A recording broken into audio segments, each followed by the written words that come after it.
we live? We're live. It's elk season, baby. Get your calls, get your tag, get your bow. We just finished, let's see. We got back from Nevada deer, went to New Mexico, filmed the sweepstakes pronghorn hunt, and then we went to Nevada. We just got back last night. Went and filmed our buddy on another pronghorn hunt. And we are excited now. It's elk season. So thanks for tuning in. I think we're on episode 16 of Elk Talk Live Q&A, brought to you by Bowtech, brought to you by Leupold, Onyx Maps, or Onyx Hunt now, Ripcord, Tight Spot, Black Gold, and I hope I'm not forgetting anybody. Oh, Rocky Mountain Elk Foundation. So here you're seeing me sitting here today. And what I got going on is we're down to one production guy today and me, because our other production guy is up in these mountains elk hunting with his wife. We always give everybody a week off in elk season. So I've got my laptop and I'm going to be answering questions or picking your questions. Michael's going to be picking your questions. And we got a lot of stuff to give away tonight. And here's how it's going to work. Hopefully you're signed up to be notified of this stuff. And the way you sign up is you text Randy, R-A-N-D-Y, to 313131. And if you're in Canada, the number is 393939. Leupold, right here, sent us their carbon fiber Pro Gear trekking poles. After we're all done tonight, we're going to pick someone's question, and Leupold's going to send somebody that. The folks at Onyx Maps want to give away 5 Elite app memberships tonight. So you're going to want to be asking questions tonight. I mean, it is elk season. So what else are we going to do? I mean, this is it. This is the rut. I'm on my Facebook feed, and there's all my buddies. Yeah, I got this bull. Yeah, I got that bull. And I've been out antelope hunting. But next week, we're going to start elk hunting, and we're going to elk hunt next week all the way until the 20th of October. And then we're taking a week off to go moose hunting and another week for deer hunting. But then by late November, we're going to be back after the elk. So go out and do it. This is the time of year we live for if you're an elk hunter. If there's anything more fun than running around the woods with your call, your bugle, your bow, I don't know what it is. Shoot me a message and tell me what is more fun, because I don't really know. So let's see. Where do we want to start? Michael, you got anything? Yep. Okay. Hey, Randy. I go tomorrow for my 10-day elk hunt, looking for tips on hot weather hunting and sitting on water. Yeah. Okay. Someone is going on their elk hunt starting tomorrow, 10-day elk hunt, looking for tips about hunting hot weather, particularly on water. And I think we covered this on a couple episodes, but when it's hot like this, and right now in Montana, it is scorching hot. It hasn't rained for so long. And what we got here is fires. It's crazy how bad it is right now. And it's definitely going to impact when it's this dry and this hot, where the elk are going to be, because they do need water this time of year. So if I was you, I'd go find a reliable water source. And by reliable, I mean it's not going to dry up in the middle of your hunt. I would go and I'd hunt somewhere near that most of my time during the day, from morning till dark. But in the heat of the day, when they went to bed, I would get between the bull's bed with his cows up here somewhere and his water source down here. Because somewhere in the middle of the day, especially on hot days when the rut is hard, they're going to leave those cows and silently come down and water and be right there and ambush him. Some of the biggest bulls I know, when I ask people, how'd you kill that thing? Oh, well, middle of the day, 2 o'clock, I was just sitting over some water, kind of taking a nap, and I heard some limbs popping and some hoof beats, and I sat up, and there's a bull out in the middle of the drink there, and I shot him. You would be surprised how many elk get killed in that manner over water in hot days in the middle of the rut. So, all right, what do we got? What power scope do you prefer for a second or a third rifle season elk hunt? Okay, what power of scope? I'm assuming you mean rifle scope. Yeah. For me, most of my scopes are Leupold's VX6 or VX5. And if it's a VX6, I use 2 to 12s a lot of times, or I have a couple that are 3 to 18. On my VX5s, the new ones I have are 3 to 15s. So the beauty of them is you can, because if there's one way out there where I really need the high magnification, the top end of the magnification, I'm usually going to have plenty of time to dial that up. So I usually hunt on a lower end of the range. That's how I carry my rifle, and then dial it up as I need it. But you get out anything past a 9-power scope, and you're probably going to be fine for most rifle elk hunting situations I know. What's your opinion on fold-down decoys for rut hunts? What's my opinion on folding decoys for rut hunts? I think they work. I have a bunch of them. I can't say that I always use them, but I know guys who just absolutely swear by them, especially solo hunters. And say this is the decoy. What they do is they set the decoy up, they make their cow call or their bull call, and they know the wind is coming. Let's say it's coming this way. They make their call, they know the bull or the bull is out there, and they instantly go downwind of where they just called from. The idea is when the bull comes in, he knows where that sound came from. So he sees the decoy here, but he circles downwind to try wind you. 80–90% of the time when a bull comes in, if you watch, you'll notice he circles downwind because he's trying to use his nose to say, is that the real deal? Well, what a lot of solo guys will do if it's just them, they'll call from here where the decoy is, they'll slide over here 10, 15, 20 yards, or maybe over and out in front a ways. And so when the bull comes in, he's looking at this decoy and he walks right into your shooting lane. And I know a lot of guys who do it. I got to be honest, I don't use them a lot just because it's hard with me and 2 camera guys. We just got too much going on. So. Do you ever use snowshoes in deep snow? Do I ever use snowshoes in deep snow? Yeah, I got 3 pairs of them hanging back there on that wall. I usually don't use them when I'm hunting. Usually if the snow is that deep, the elk are usually pushed out of there. Not saying there aren't times when you wouldn't need it. I do have snowshoes and I've used them before.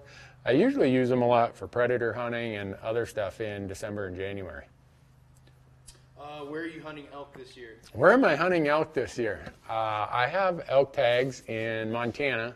That's the beauty of living in some of the states like Montana, Idaho, Colorado, Wyoming. Utah also has it. Oregon has it.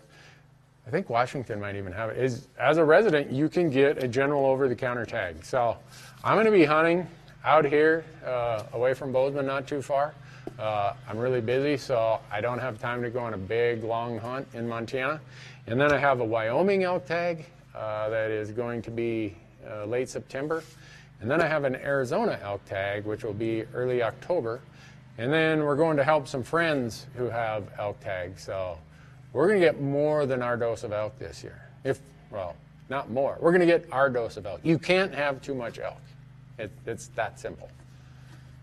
Do you blind cow call? Do you just cow call while hiking without seeing anything? Do I blind cow call? In other words, do I walk and hike and cow call without seeing anything? Yeah, I blind call a lot, not just cow calls. I mean, a lot of times I'm calling, I don't know there's an animal there. And when I do cow call, I usually do it through a tube. You get a lot more volume out of it. My mouth is dry, so this probably won't work, but.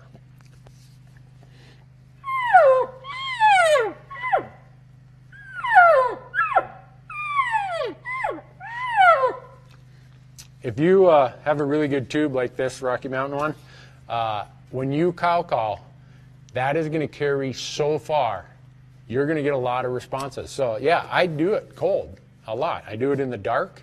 I do it all day long. If I'm not seeing elk and not hearing them, I got to get them to talk somehow. So I'm calling whenever it's quiet. I got to make some noise to get them to make some noise. So. Can you let me know what game bags you prefer? What game bags do I prefer? I got them by the bajillions here. Hold on. I think we've talked about this before. Right here. And here we go. I told them send me some because we plan on killing a lot of elk this year. These ones here are made by Caribou Gear. This is the Elk Magnum pack. I don't get anything for promoting these other than, look at that. This year they put my picture on there. Huh. Ted, I didn't know that. Cool deal, man. Huh. Well, that's what I use. They're synthetic. The reason that I use synthetic ones is they're strong. You use the cheesecloth kind of mesh ones, and you put a boned out hind quarter in there. And if you've ever watched how that mesh opens up because of all that weight, flies can penetrate that and lay their eggs in there. And if you're in a backcountry hunt, that meat is going to have eggs on it, which turn into maggots, which don't really sound that appetizing. So I use synthetic ones. They're reusable. You just wash them, ready to go again. Sturdy, really, really sturdy. So that's why I use them, not because of any reason other than they work. So. I got a bow question here. Oh, we got a bow question. What is it, Michael? Why did you choose the Bowtech Rain 7 over the Rain 6? Because for me, I like the brace height. I like the extra inch of brace height. And the 7 has that. And for me, I've got more than my share of form issues because of a wrist injury. And I wanted to have as much forgiveness as possible. Some people will say it doesn't really matter. And for me, mentally, it matters. I'm just telling you the truth. For me, it matters. All right, Tub is asking, how heavy is my day pack? I think it's in my truck. Otherwise, I'd grab it. We were antelope hunting in Nevada this week, and even on an antelope hunt, my day pack with water and everything else is probably pushing 20 pounds. I would say when we're elk hunting, it's closer to 25 pounds. That's the pack, everything that's in it. If I have a bow tied to it or I have my gun strapped in the pack, you know, add another anywhere from 4 to 7 pounds for that. So you want to have a good pack if you're carrying a lot of stuff in the hills. And a lot of people say, well, I only use a fanny pack. And I get that if that's what you want to use. I plan on having to pack out an elk every time I leave the truck. So I bring a full collapsible Mystery Ranch Metcalf that flattens down as a day pack, and then when I need it, it expands into this humongous hauler that it can hold more than I can carry. So, but what draw weight do you use or recommend? Right here on this smart bow, for me, it says draw weight is, boy, my eyes are getting bad, right here, 60. And I know people will say, oh, you need 70 or you need more. I've never had a bow that I've had dialed up over 60 pounds, and it works for me. And very, very good arrow, very sharp broadhead, and good placement, and 60 pounds will do you all day long, even for elk. I think every elk, all but one elk I've shot has been a complete pass-through, even with 60 pounds. So. What else we got there? How do you take care of velvet antlers with the heat? How do I take care of velvet antlers in the heat? I wish I could tell you that. I don't. I've never shot a bull in the velvet. And people say you can use formaldehyde, you can scrape it all off, and then they put this fake fuzzy kind of stuff on it. If you look at it, it looks like the Santa Claus reindeer you see in the mall. It looks pretty funky. Most people I know inject it with formaldehyde immediately, but I've never had to bother with that. So, with all the fires, how does the smoke affect elk at a distance? With all of the fires, and right now in Montana, there any place east of or west of probably Big Timber, same in northern Idaho, actually southern Idaho. We drove through southern Idaho yesterday, parts of Wyoming. It is, your visibility here right now is really, really bad. So if you're using a technique that depends on glassing, it's really tough right now. I wouldn't do anything that relies on glassing. Your visibility is really bad. The smoke is so thick over in northern Idaho and western Montana that some of the guys I talked to who hunted this weekend said that they actually were feeling pain in their lungs because of all of the smoke. These are the worst fires since the big burn of 1910. And you have a serious hot summer with no moisture, and you know, that's unfortunately what's going to happen. I try to look on the bright side. Every one of those fires is going to be some fantastic elk habitat at some point in time. I feel terrible for anyone who has injury, loss of life, or loss of property because of it. I don't like to see that for sure. But so fires are just part of the landscape. We got to deal with it. The elk, it's not like the elk quit rutting because there's a fire. They got lives to lead, and they're going to do what they do. So hunters got to do the same thing. I'm hunting third season in Colorado. Do you suggest doing any calling in third rifle season, which is the first week of November? Third rifle season in Colorado. I hunt it every time I go to Colorado. Here's what you do with your call if you're going to the third rifle season in Colorado. Throw it over there in the corner. You don't need it. Those are late season bulls. They're not responding to calls. You might call in a hunter, but don't worry about it. How many coolers do you have in camp for meat storage, and what size? How many coolers do I have in camp for meat storage? For an elk, if I want an elk, I bring 2 of these 65 quarts, and I've got an 85 quart over there. I usually bring 2 of those. And one of those 85 quarts is jam-packed full of, gosh, you guys are asking good questions today. I got all kinds of stuff. So, see these empty milk jugs right here? Those coolers get filled, this one's empty, but it gets filled with water and frozen. And the reason being is, like right here, this one's full. We just came back from Nevada, and we had that cooler full of them. There's still a little ice in this. We left for Nevada last Friday, and it was hot. So when this starts to melt, you don't get water all over your meat. So the way you do it, the layering is, for me, if you're going to get elk meat in a 65 quart cooler, you're going to have to bone it out. So I bone it out. I make sure it's cool. I let it hang overnight, let the wind blow on it, feel where the big masses of meat are, make sure it's as cool as possible. In the morning, when your cooler is at its coldest temperature, put the meat in there. Then take these and stack them on top of the meat. What does cold do? Cold goes down. If you put this in the bottom, it's possible in a cheap cooler that the temperature difference between the bottom where you put your ice and the top where there is no ice is very, very different. Very high temperatures at the top. You'll spoil that meat on the top. So that's how we do it. We did a whole YouTube video about it. If you go out to our YouTube channel, you'll see how we keep our ice frozen and how we put an animal in a cooler and take care of it in this hot weather like this. Okay, we have an Ohio archery whitetail hunter that's never been out west. Okay. He's going to have enough points in 2 or 3 years to draw a decent Wyoming unit.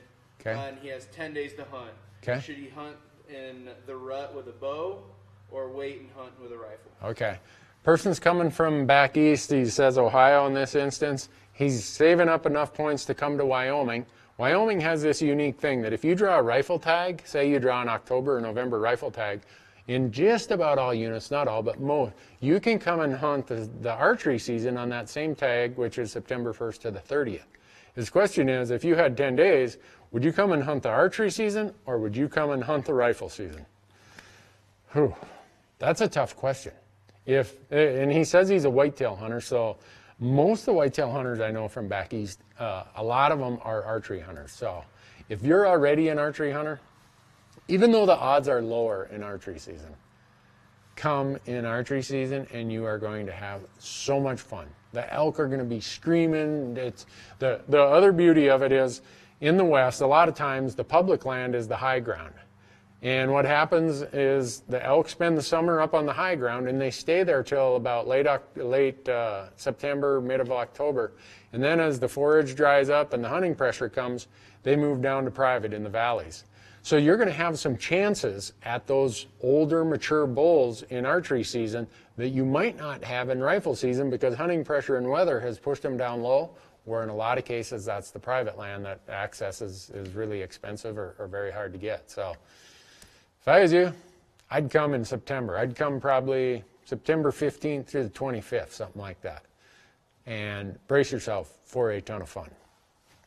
Have you found any good bow slings that work while carrying a pack? Have I found any good bow slings that work while carrying a pack? I've tried a lot of them.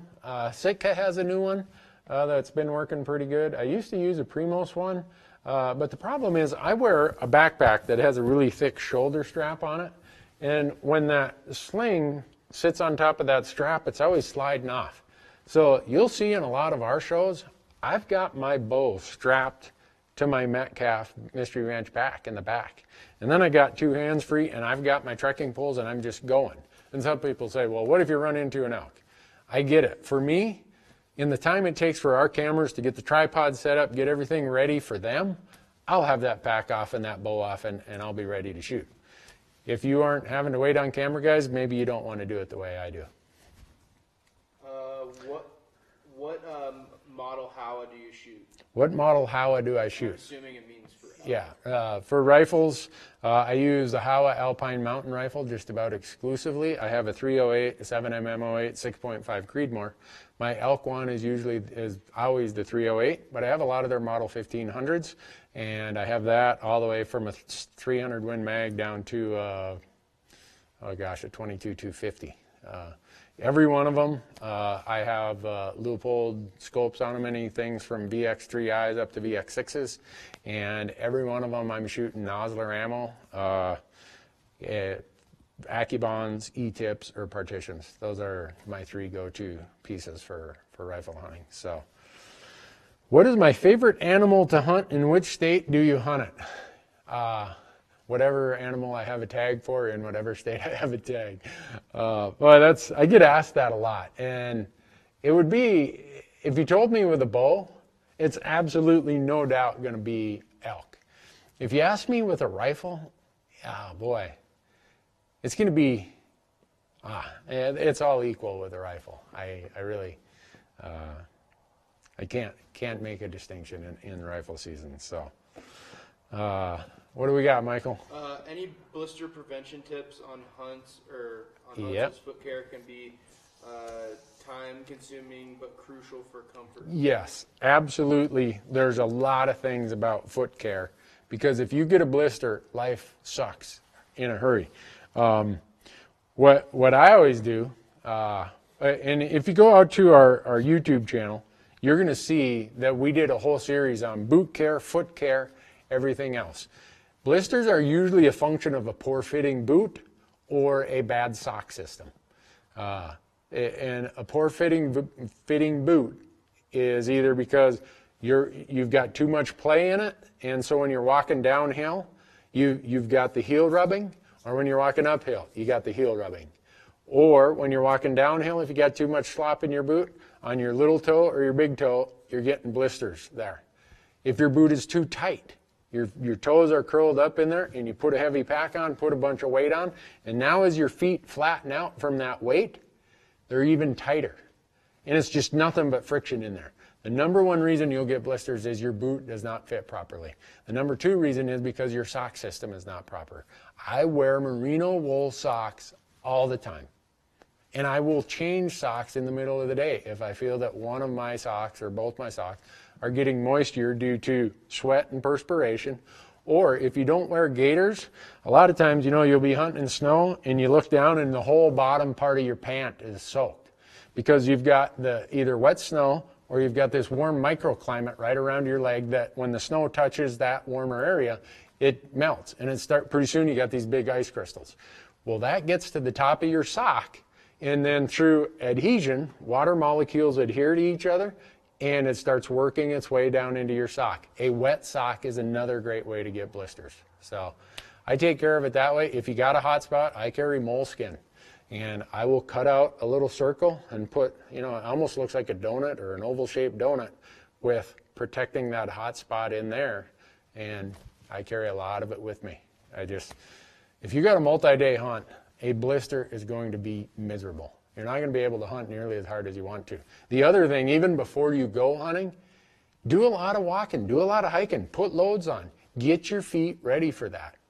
Your feet are kind of like every other part of your body. If you show up and your feet aren't conditioned to carrying loads, heavy loads during the year, and you show up elk camp and all of a sudden you got 40 pounds on your back, your feet aren't used to that. Make sure you've got your feet conditioned before season starts. What's your favorite cut of elk meat? My favorite cut of elk meat, hands down, is the tenderloin. You take them out right under here, and you get a piece of meat about that long and about that big around. And I put that on the grill, and I just very slow, low temperature, take my Dog Day spice rub, put it on there. And as the pieces are getting to the doneness that I want, I'm just slicing them off. And I'm supposed to be putting them on the plate and bringing them in the house to eat, but oftentimes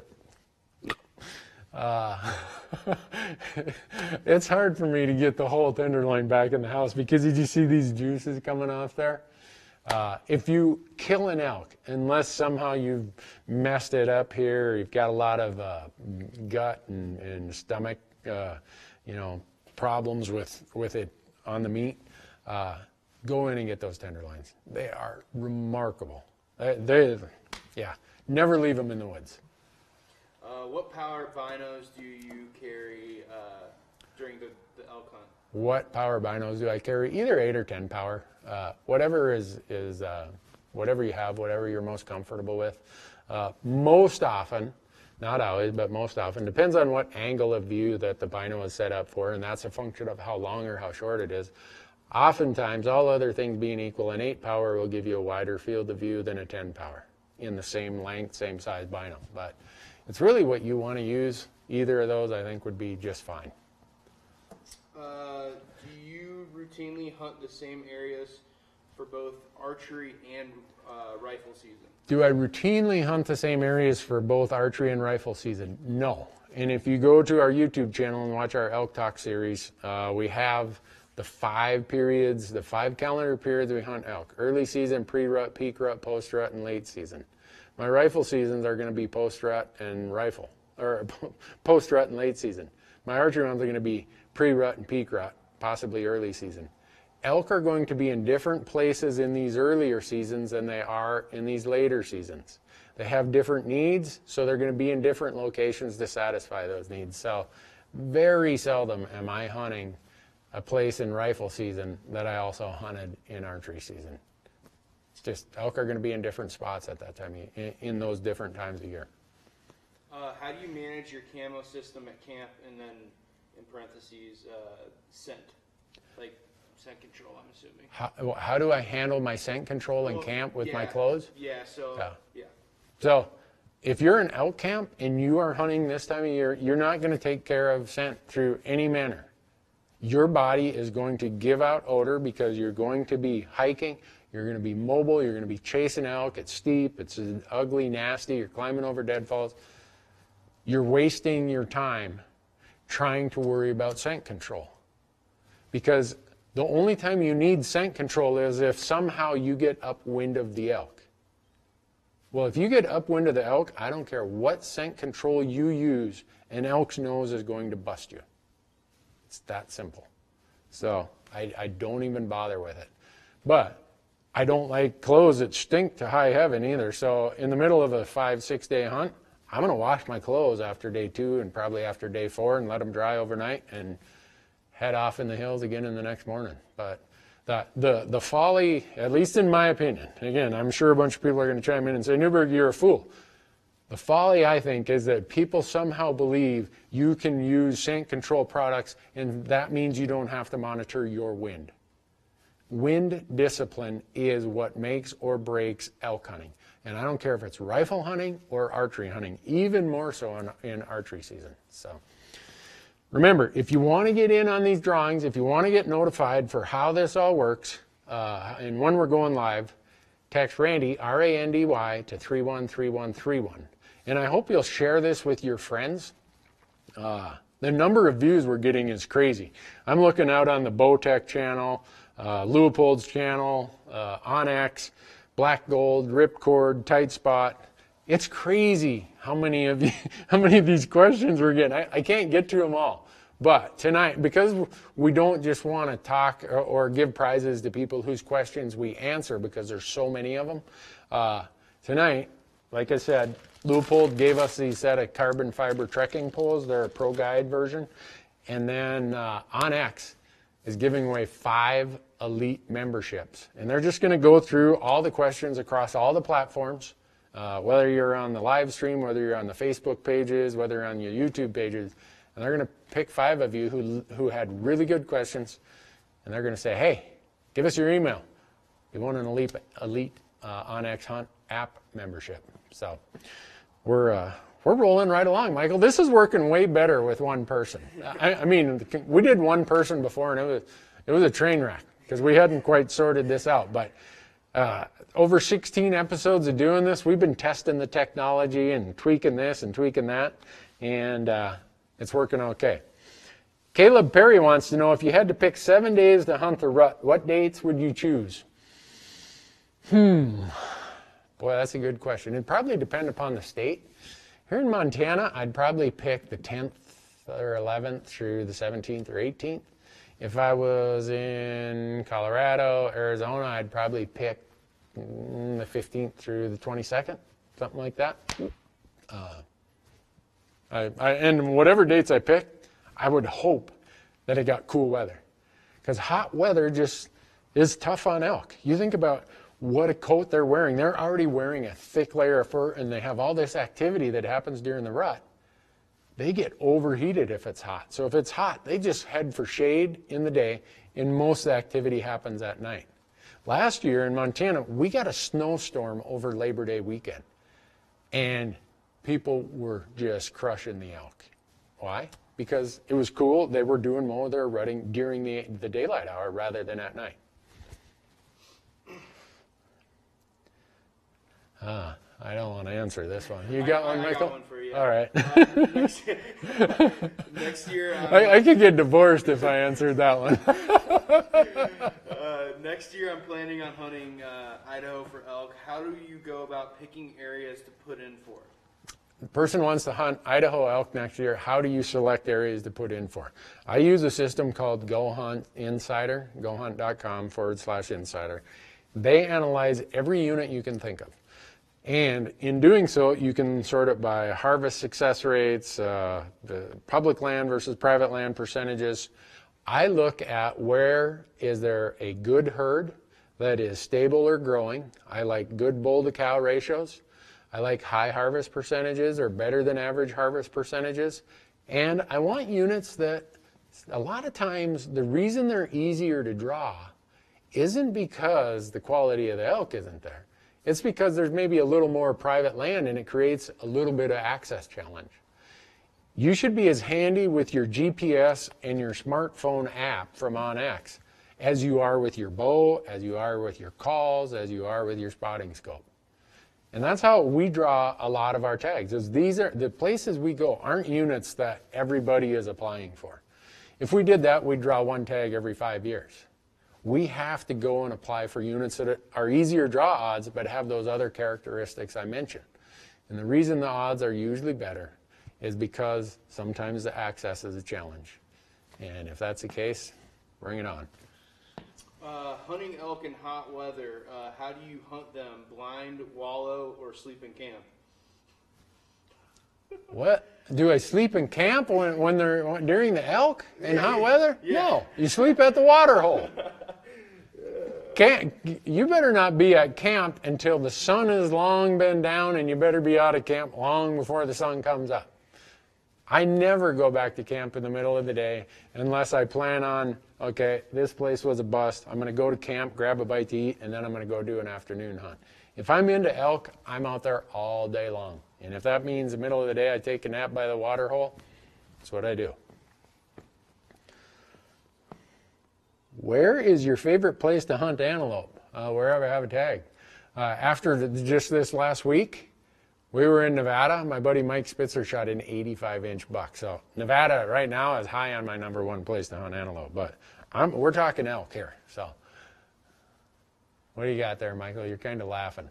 I can't find one right now. Oh, that's why. You might need to pick one. All right. If you're a first-time Western hunter and have never used a GPS, should you still have one or rely upon your OnX app on your phone? It's whatever you prefer to use, but you should have one or the other. For me, the Hunt app here with OnX, what you do is, and a lot of people say, well, I'm not in a place where I have coverage. Well, save your maps offline, save them to your phone, and put your phone on airplane mode. And your GPS is already built into this phone. You do not need coverage to have your smartphone operate as a GPS. So that saves batteries. It allows you to know exactly what you're doing and where you're going without having coverage. So I would say I used to be the traditional GPS guy. But now with all the layers you can get on the Hunt app from OnX, I'm becoming more and more of a smartphone app guy. And if you watch this, if you're listening and you buy an app, one of the app products from OnX, they're giving all of our viewers a 20% discount. And you get your 20% discount by using promo code RANDY, R-A-N-D-Y. I mean, how simple can we make it? If you want to subscribe, if you want to win prizes and everything, it's Randy, R-A-N-D-Y, to 313131. Or if you go to OnX, it's promo code Randy and save 20%. You got one now, Michael? Yeah, have you ever hunted elk out of a tree stand? Have I ever hunted elk out of a tree stand? No, but this morning I'm dropping my Nevada antelope off at the processor here in Bozeman. So we drive all the way home, I take it out there, and here's a guy, he's from Michigan, Saginaw, Michigan, and he's got an elk. And I'm like, wow, how cool is that? I think I was listening to him tell the story. I think he shot it out of a tree stand.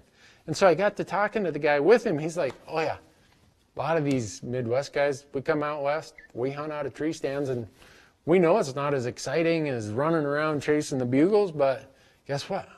We're pretty lucky or pretty consistent in killing elk. So if you're a good tree stand hunter, elk can be pretty patternable in terms of water and travel corridors from bedding areas to feeding and rutting areas. So if you're good at it and you got a place where it works, I would do it. Me, I'm no good at it. I don't ever do it. I'm too impatient. So for me, it's not really much of an option. But if you're good at it, I'd go do it. What do you use for calculating windage on your longer shots? I'm assuming that this would mean rifle. If it's really windy in archery season, I'm not taking a long shot. If it's really windy in its rifle season, I'm not taking a long shot if it's really windy. I missed one bull in Arizona because I completely spaced out a 20-mile-an-hour crosswind. Bullet went, choom, he was quartering away, went right in front of him. And yeah, we put that on our YouTube channel. It's out there, you can watch it. It's an Arizona elk hunt. But in most instances, I am not taking direct crosswind shots at normal hunting ranges if I have a really strong crosswind. I will try to get downwind and try to shoot straight upwind, or I'll wait for the wind to die down, or I will try to get closer because let's face it, if you can get under 200 yards, it takes a pretty strong wind to make a major impact to your bullet. So if an elk is standing here, this is his head, and you're at 200 yards and you got a 20-mile-an-hour crosswind, you're not going to have too much of a problem. Your bullet is not going to move that far. And if you doubt it, go download any of the ballistics calculators, and they'll tell you what your wind drift is. You just put in what bullet you're shooting, what cartridge, what your chrono speed is, and it'll tell you what that drift is. You see a lot of guys have that, they call it their dope, right on the side, on the butt plate of their stock. But for me, the shots I take, I'm not a long bomber kind of guy, so it's less of a worry for me. How old was Matthew when you took him on his first elk hunt? How old was Matthew, my son, when I took him on his first elk hunt? Oh, I think he was 12. Because Montana, the earliest hunting age is 12. I think he tagged along on a couple just day hunt, afternoon hunts or morning hunts. Nothing super intense, because the last thing I wanted to do was take him out and make it one of the me and my buddies climb 5 miles up a mountain kind of hunt. That's going to really make it tough for a kid if they're just tagging along, they're 8 years old. Make it fun for them. And I never took them out when it was 20 below. Never took them out when it was 90 degrees above. I wanted it to be a positive experience, make it something he wanted to do again and again. And as he got older, I mean, he shot some really nice elk because of it. Is there a rule of thumb to know how long to hang meat in the field? Is there a rule of thumb to know how long to hang meat in the field? No, there is no rule of thumb. It's a function of temperature. It's a function of moisture. Do you have shade to hang it in? Do you have some place where the wind's going to get to it? If it's really chilly, say it's 30 degrees out, I'll let meat hang for 4 or 5 days. But if it's not really chilly, I'm finding the earliest time I can easily get that meat to a locker, and I'm doing it. So there's really not a rule of thumb. There's too many variables involved. I love using trekking poles. Do you use 1 or 2? Peace, brother. I use 2. Trekking poles, if you are not using trekking poles, you're crazy. That's all there is to it. Use at least 1, but preferably 2. And to reiterate that fact, Leupold is giving away a pair of trekking poles to someone tonight. And even if you have a bow and you're carrying a bow, and that's, a lot of people are like, well, I like one pole for my offhand, and I'll carry my bow in the other, and if I get tired, I'll switch. That's great. If you can use 1, it makes a world of difference. I mean, a big difference. Let's see. Have I ever used a slug gun to hunt elk? No, I haven't. Trekking poles always get in the way. Wow. Never have gotten in the way for me. But anyhow. Why no muzzleloader hunts for me? The reason I don't do muzzleloader hunts is I never grew up muzzleloader hunting. I don't know much about it. I do have a muzzleloader. I've shot 1 mule deer and 3 whitetails with a muzzleloader. But for me, I just love archery hunting and I love rifle hunting. So nothing against muzzleloader hunting. Go do it. If that's your thing and you got an opportunity, go do it. All right. What do you got, Michael? Do you have any hunting gear obsession? Do I have any hunting gear obsessions? My wife would say if you looked at this 30 by 50 shop full of hunting gear, I have way too many hunting gear obsessions. Boy, that's a good question. The things I'm very, very particular about, everything. I mean, the amount of, Michael's like, yeah. He hears me out in the field because every trip we try to bring something new that is kind of an experiment and test it. And he's heard me a few times already this season. Why did I carry this piece of junk around? I'm sending this back to that guy. But every once in a while, someone sends us something, or a lot of times I'll just go down and buy it because it intrigues me. And I don't want to be beholden to somebody who sent it to me and then feel like, oh, I got to act like it worked. Every once in a while, I'll find a gem. I'm like, whoa, I like this. So, you name it, I'm kind of a junkie about gear anytime, any place. So, is that thing flashing because we're out of battery, Michael? Yeah, it's okay. Real close. All right, folks. It says we're running out of battery. We're going to be here next Wednesday. What's that? The 13th. The 20th, we're going to be in elk camp in Wyoming, and I don't think we're going to be able to do it. So, I don't know what day we're going live that week, but when we get out of elk camp in Wyoming, we will just go live right away and give a report of what happened. And next Wednesday, when we go live, that'll be after our first day of archery elk hunting here in Montana. So if we look all haggard and worn down, it's because we've been packing elk out of the hills here all the time.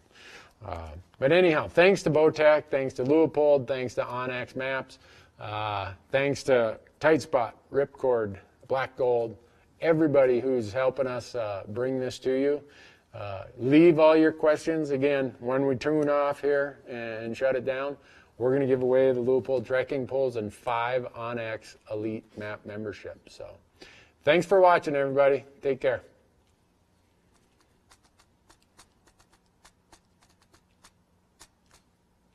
Da-dun, da-dun, da-dun. Are we done?